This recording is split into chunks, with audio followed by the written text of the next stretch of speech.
Hi, I'm Mike McCormick, live from GBTA Studios here at San Diego at Convention, and I'm here with Tobias Ragge, CEO of HRS. Welcome, Tobias. Thank you very much. Good morning, Mike. Thank you for having me. So let's get right into it. Tell me, what's the top trend in hotel procurement we should be paying attention to right now? I think one of the mega trends we're seeing is really the whole topic of outsourcing, meaning that when you think about it, 7 years ago, 14% of the corporate buyer community would outsource the procurement of hotel programs. Today it's 54%, and I foresee this to grow to 80-90% in the next 2 to 3 years. The second component which is driving that trend is the complexity of dealing with a very fragmented hotel market. And the core question today is, are you really getting the value you're negotiating on paper?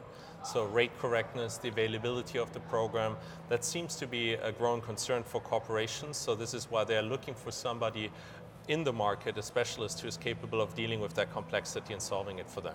Yeah, because you said a lot in just those few sentences. I mean, you've really gone from more of a traditional hotel environment to a broader accommodations environment, all types of properties into what would now be a corporate program for one.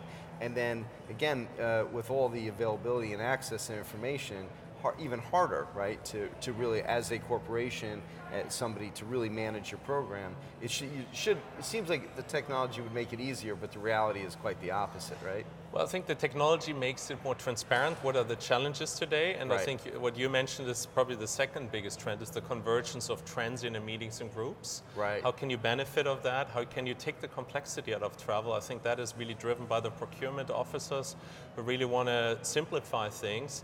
And the third component is this topic of how can you reduce the biggest challenge the corporate managed space has, is leakage. Right. So how can you use maybe payment and new methodologies like virtual payment to basically drive the adoption in your programs and drive the duty of care, which is the top priority today. Yeah, because look, the corporation's paying the bill. So ultimately you want to provide choices, you want to have, but also bring under that umbrella, like you said, your meeting spend, all your event activity, all your transient activity, and then all the different accommodation types. Again, you start to see the picture. Picture's, a lot of opportunity, but at the same time, you need help to do that, to get it done, right? That big difference. So the other trend is moving away from kind of the traditional hotel RFP process to this idea of that you're really almost continually sourcing and buying and negotiating. So tell me a bit about that.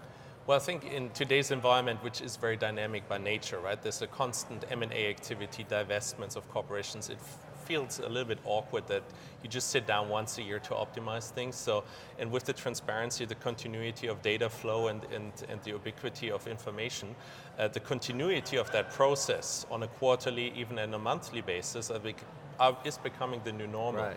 And what we're seeing is that the companies who are embracing that continuous sourcing approach are seeing two effects. One is increased traveler satisfaction, because you're readjusting maybe wrong programs which are not fitting the purpose for your travelers. And the second is it has a huge impact of driving additional savings, because you're also correcting to sometimes take properties out of the program which didn't adhere to the qualitative measurements you put in place, like availability or rate correctness. So, and that is why I think it's going to be the new normal going forward, and also pays into the first point, outsourcing, because if you do it all the time by yourself, you need a ton of manpower in order to be able to execute it. Right, and you have to keep up with all the trends and activities as well.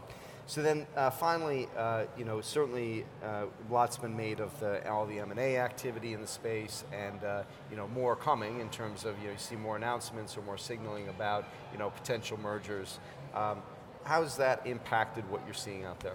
Right. I mean, just this morning we had the announcement, Radisson basically going from H&A to Xinjiang, at least the majority stake. So I think we will continue to see this. Why? Because there's big challenges on the industry due to the fact that a lot of investment needs to go into technology, globalization, so constant inflow of investment needed in a small margin environment. So consolidation is going to happen. Right.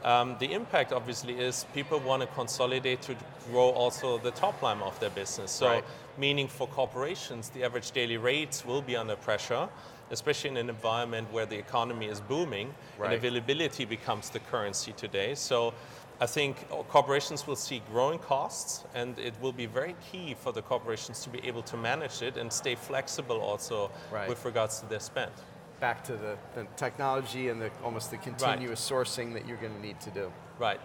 Wow, terrific insight, Tobias. Thank you for coming. I'm live from GBTA Studios at Convention. I'm Mike McCormick.